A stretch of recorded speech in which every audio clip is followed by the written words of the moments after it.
Samsam ng mga otoridad ang hinihinalang illegal na droga mula sa isang street-level individual sa ikinasang search warrant operation ng pulisya sa Barangay Nucuyapo, Tandangan, South Cotabato.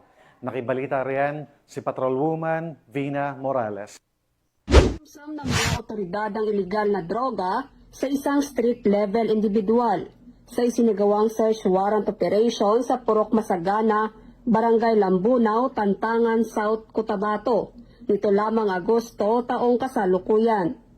Kinilala ng Tantangan Municipal Police Station ang suspect na si alias Alog, na sa wastong gulang, walang trabaho at residente ng nasabing lugar.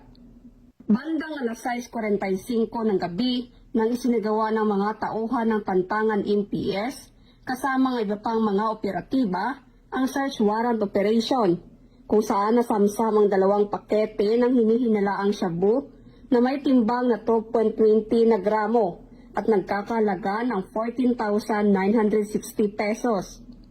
Kasalukuyang nasa kustodiya ng Tantangan MPS ang suspect at mahaharap sa kasong paglabag sa RA 9165 o Comprehensive Dangerous Drugs Act of 2002. Samantala, ang Police Regional Office 12 ay patuloy ang kampanya kontra iligal na droga para sa mas matiwasay, ligtas at drug-free na rehiyon.